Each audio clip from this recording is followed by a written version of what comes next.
I have a shop in Portland. It's Covington's motorcycle shop, and I repair and service mostly late model Harleys. Most of the builds lately are, my own personal builds, but I have done some builds up there for customers. The story of the Heart of Gold starts with a rusty old front end. Being a vintage motorcycle enthusiast, I collect parts everywhere I can, every opportunity. So I suspected it was a Sugar Bear front end. I had Sugar Bear look at it. He confirmed it. He told me it was built in 1973. He didn't take any time at all to figure that out. It was really funny. He just rolled it over and looked at a threaded hole, and he says, 1973. And I said, really? He goes, yeah. He goes, because in 1974, that hole would have went clear through that bracket.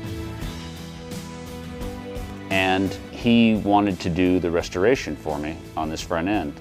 It's a pretty powerful story, really, because, at the time in 1973, Sugar Bear was about 33 years old and really struggling in the LA area, trying to get a name for himself and building these front ends. And to think that the same hands that built it in 1973 came back around 40 years later, bringing that old worn out front end back to life and back to its full luster, and and he had it for a while. Pretty sure he didn't want to let her go, but he knew I was going to do something nice with it, and got it back. It was beautiful, and then the build started. I recalled another fella I had met in my past that built a gorgeous bike. It was a 61 Panhead, but he had gold plated his engine cases, and he had done that in the early 70s. He rode that motorcycle to all the events, not as a show bike, and paid no regard. Rode that thing up and down gravel roads, and I always thought that was so cool, because he didn't baby the bike either, he rode it.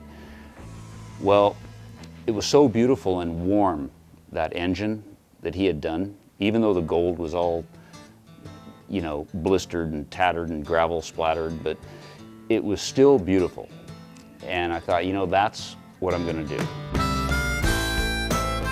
The Heart of Gold really was named by Michelle, my girlfriend, and I told her the story of Sugar Bear on the front end and this dude that was an old friend of mine that lived a rich life and had a good heart, and so she named it, and it stuck. And so I wanted to do a wishbone frame. I had basically a 49 frame. I was going to build this bike similar to what Sugar Bear had done with Gorgeous. And so, knowing that the frame was 49 and I had a 49 engine, I happened to have a 49 transmission as well, and I had a set of 48 to 50 Panhead tanks, and went ahead and started fabrication work on the frame. There was several folks in the antique world crying foul when I started cutting up old Harley parts, but that this bike was going to be special, and it was going to be a chopper, and it was going to be a chopper with good bones, original Harley stuff.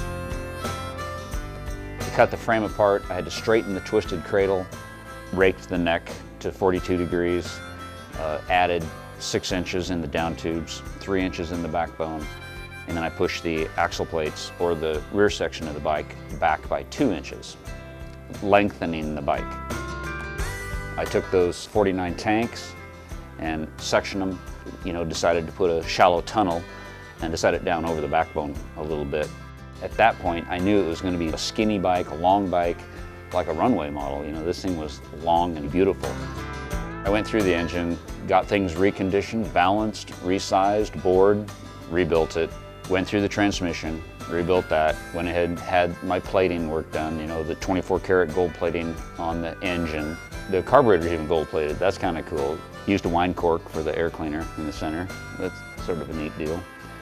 Lots of nickel to complement the gold. Other parts were restored, Model 58 generator, the Kelsey rear wheel assembly, star hubs, stainless exhaust, and tombstone taillight, the foot clutch assembly, brake pedal assembly, all the linkages, all the bracketry, all of that was hand fab and nickel plated. Everything on that bike, including the tires, is either restored or hand built, with the exception of that rear fender that was donated to me, and it's sort of a reproduction of an old fender. Using original Harley parts, it's sort of a discipline that I employ with the bikes I've built in the past and the bikes I'll build in the future. I don't want to use readily available catalog parts. I'd rather spend a weekend bringing something that's garbage back to life, that's original. So I know it doesn't mean a whole lot to a lot of people in the chopper world, because you're supposed to be able to get away with anything, really. And in the antique world, you know, points bikes, that stuff's everything. All the details are really important. But I'm sort of in the middle there. I'm the chopper guy that keeps them pretty honest, you know, like they should be, in my opinion.